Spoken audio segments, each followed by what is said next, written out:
Welcome, everyone. On behalf of the Director, Walter Reed National Military Medical Center, and the Multicultural Committee, thank you for joining us today for the National Disability Employment Awareness Month observance. My name is H.M. Orozco, and I will serve as your Master of Ceremonies for today's event. Also, a big welcome to our command leadership, Colonel Barr, Command Master Chief Swanson, and Sergeant Major McGinnis, and the staff members of the Walter Reed team for attending today's celebration. In honor of the National Disability Employment Awareness Month observance, this year's theme is Honoring the Past, Securing the Future. Please rise for the invocation by Captain Wynn. Please pray according to your traditions, as I pray according to mine. O Lord, we ask for your blessing upon this day and those who serve in this diverse community. We are thankful, blessed, and inspired by those who labor alongside of us through the adversities. It is through them that we are taught the lessons of life that matter most: commitment, compassion, and confidence. Commitment to not give up when adversity befalls us. Compassion to see the worth and humanity of the individual before us as a gift. Confidence to accept the differences and talents they bring to our community. We ask you to give us the wisdom to recognize that we all have special talents filled with unique abilities. Give us the strength to share our gifts with one another. After all, we are one, a community of care. Amen. The observance recognizing National Disability Employment Awareness Month was established by Title 36, U.S. Code, Section 121, and Public Law 105 through 225. This observance takes place in the month of October. Not only are people with disabilities capable of making valuable contributions to America's businesses, they are boundless in their efforts and continue to accomplish great things regardless of their disabilities. This is something that may go unnoticed, but today we are acknowledging and celebrating National Disability Employment Awareness Month and the essential contributions disabled people make to society and the workforce. I would like to invite Colonel Barr, Director, Walter Reed National Military Medical Center, for his opening remarks.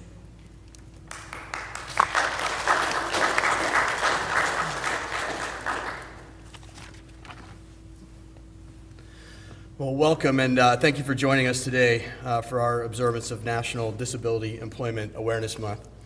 A special thanks to the Multicultural Committee and our participants and speakers for making this another great event. As I stated at our proclamation signing earlier this month, there's no better place to celebrate National Disability Employment Awareness Month than right here at the flagship of military medicine, where we are privileged to provide life-saving and restorative health care to our nation's warriors, and especially to those who carry the visible and invisible wounds of war, who sacrifice greatly so that we may enjoy the freedoms of this great nation, to enjoy life, liberty, and the pursuit of happiness, and for their families who serve as resilient, ever ready, and constantly present caregivers. National Disability Employment Awareness Month originated in the return of American service members from World War II, empowering public interest in the contributions of heroes with disabilities in the workplace. As the nation's largest employer, the Department of Defense is committed to increasing awareness to and support for our service members and employees with disabilities in recognition of the unique skills, abilities, and challenges each possess as they bring immeasurable value to their work and our mission. Our nation has a long history of positive engagement in issues of education, rehabilitation, employment, access, and equality related to disability, culminating in the Americans with Disabilities Act signed by President George H.W. Bush in 1990. Disability assumes many forms, both visible and invisible, ranging through physical, emotional, mental, cognitive, and spiritual domains. Some acquire disability, while others are born with disability. At Walter Reed National Military Medical Center, we remain committed to the support and treatment of our patients and employees with disabilities as we end stigma, promote opportunity, and ensure the honor and dignity of our teammates. I remain honored and humbled to serve in an organization that values equality, dignity, respect, and cooperation among all individuals and am proud to serve alongside our military and civilian teammates who overcome their disabilities every day.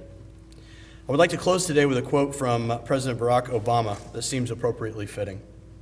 As a nation, we must continue to promote inclusion in the workplace and tear down the barriers that remain in hearts, in minds, and in policies to the security and prosperity that stable jobs provide and that all our people deserve.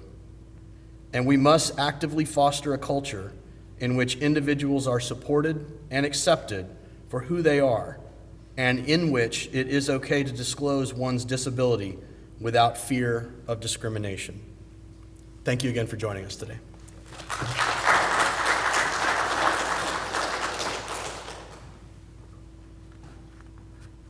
Thank you, sir.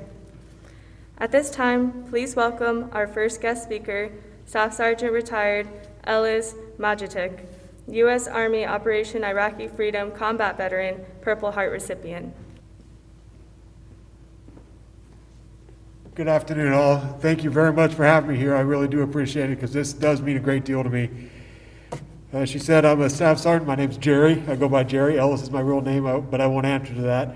And given I was psychological operations overseas, we were a strictly first name basis because if they knew my rank, they wouldn't talk to me. So I was a staff sergeant, so we went by Jerry. In psychological operations, what I did is I'd go out and talk to people. I talked to village leaders, religious leaders, military leaders, and police force leaders. I wouldn't ask them intelligence questions. I'd just talk to them and find out what their wants and their needs were. Over time, you don't have to ask them questions. I just begin to talk back. What I always tell the young people when I talk to them, you'd be amazed what you can accomplish when you treat people like people, no matter what the color of the skin was, what religion, or who they prayed to. But over time, they began to talk to me. They would tell me where the insurgents were and where the weapons were. And because of this, I became very unpopular with the insurgency. I actually had a $20,000 bounty placed on my head. I was the only enlisted person with a by-name bounty on his head in the country at that time. And because of that, one time, instead of my 3 vehicles traveling at high speed, I was on a division-sized mission. I was the 27th vehicle in the 69 vehicle convoy, ran over an IED. IED triggered, evaporating the rear half of my up-armored Humvee.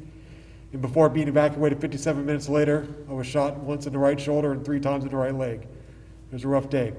Overall injuries, 37% total body surface burns, 100% of my face and scalp. Lost both of my ears, all of my nose, and my mouth I couldn't close for almost 6 months.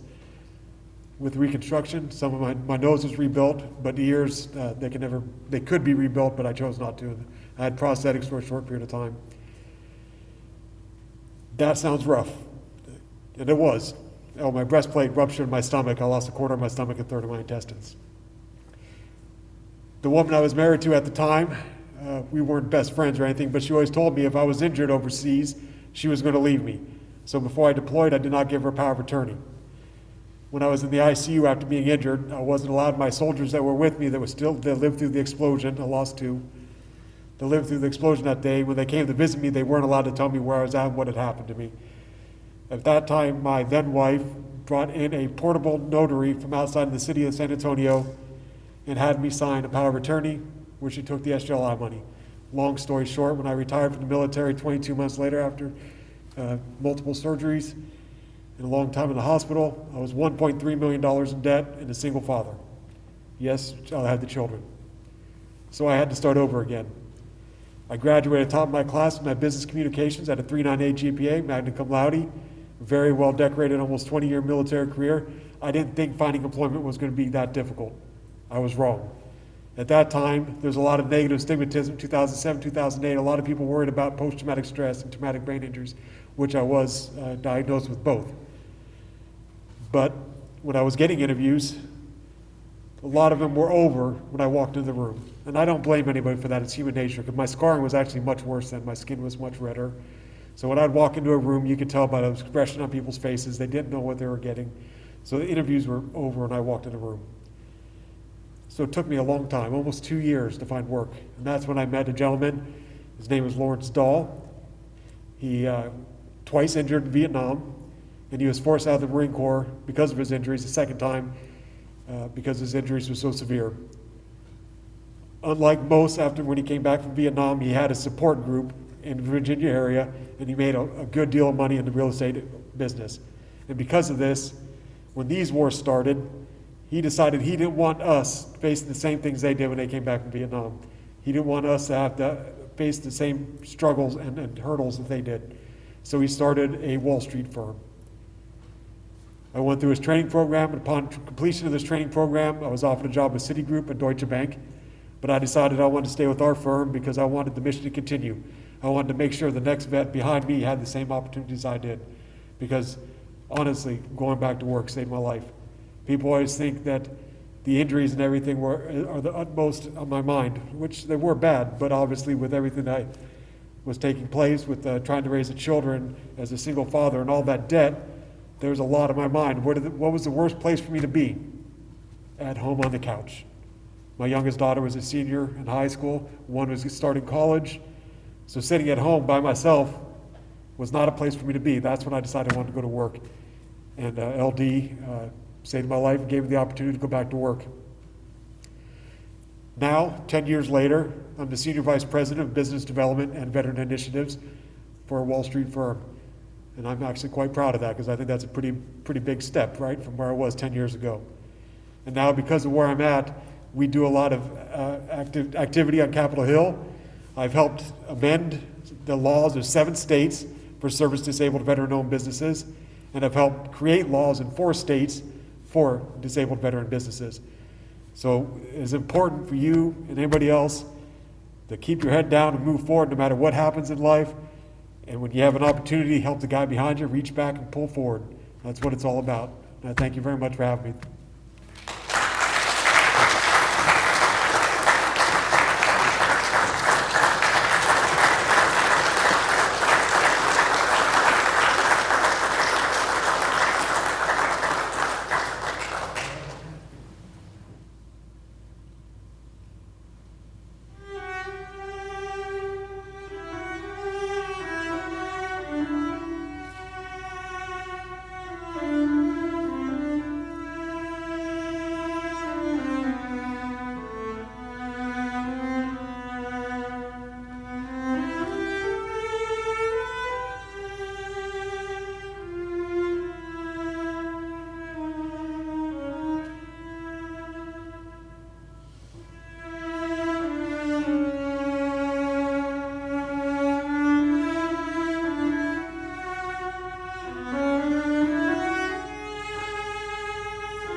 Thank you. Please welcome our next guest speaker on stage, Jeremy Yost, Supervisor, Disabled American Veterans National Service Officer.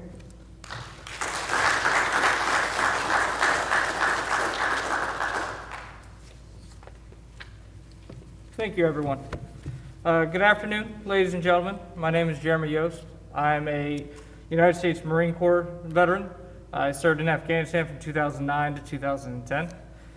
During that time, I served as with 1st Battalion, 6th Marines, and was injured during my time in March, Afghanistan in 2010. Today, I serve as our supervisor of the Disabled American Veterans, Washington, D.C. National Service Office. But to be honest, getting here was kind of an accident.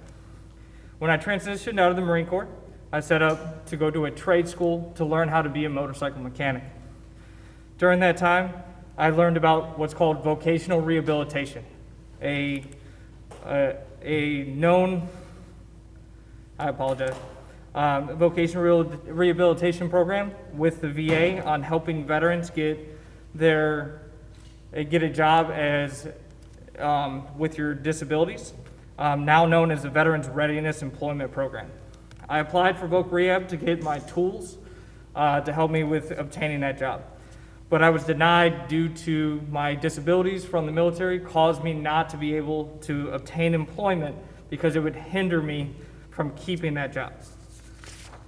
My counselor, Laura Scott out of Cleveland, Ohio, suggested sedentary employment instead.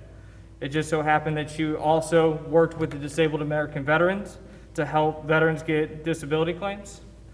From there, she helped me get a job with the Disabled American Veterans to help veterans with this. And that's how I ended up here. But now, many transitioning veterans are not so lucky with what I'm going through and what they're going through when they get out of service. Successful transition from the military has always been a focal point for the DAV, but we know that this cannot be complete until veterans have secured meaningful employment, especially with those with disabilities. This has been vital to so many in 2020, and of course, October, which, as you know, is National Disability Employment Awareness Month. In 2014, DAV launched our National Employment Program to provide the necessary tools, resources, and assistance to veterans, their spouses, seeking the next career opportunity. Whether they're transitioning out of the military or have been out of the military for some time, our National Employment Program provides a crucial assistance in the variety of ways, including direct engagement, online tools, and resources found at jobs.dav.org, and hosting more than 140 physical and virtual career fairs each year.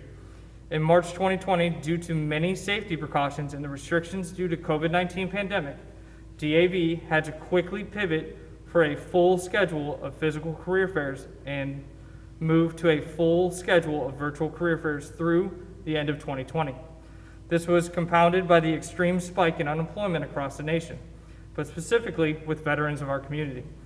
So DAV would work tirelessly to ensure that they provided consistent messaging that companies were still hiring, still seeking the skills and talents that veterans possess.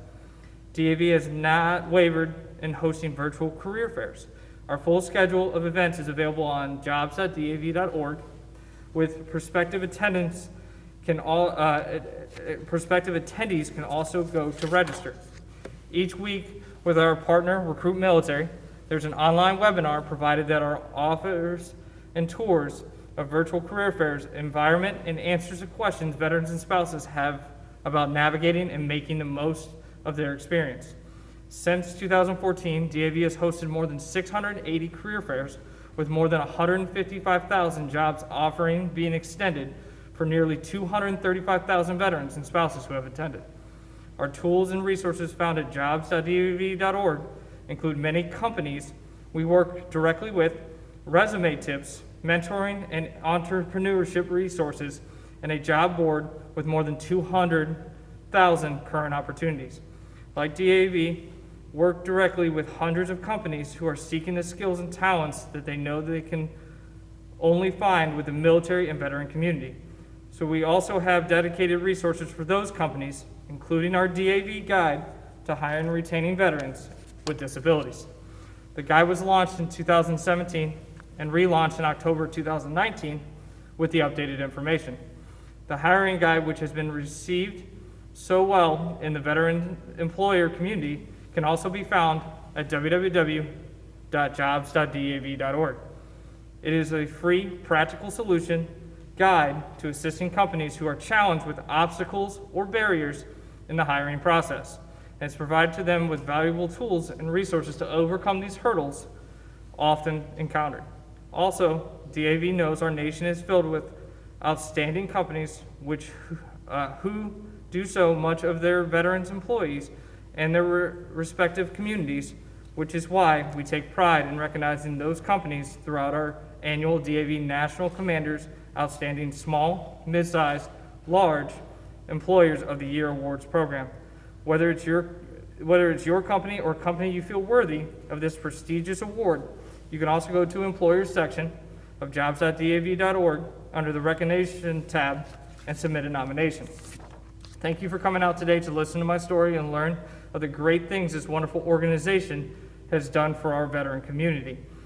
DAV has served our nation's veterans 100 years, and we look forward to assisting the next century and beyond. Thank you.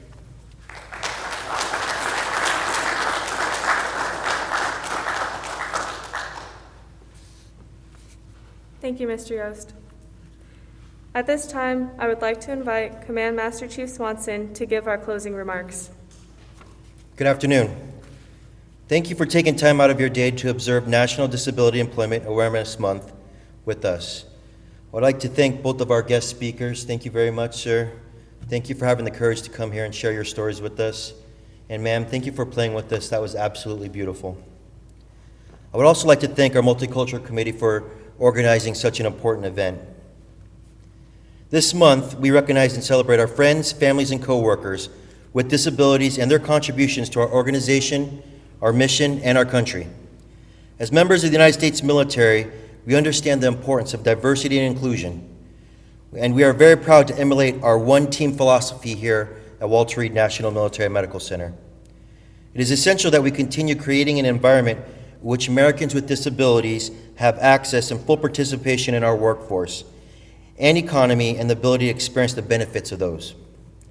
This month, we renew our dedication to furthering the participation of Americans with disabilities in our workforce.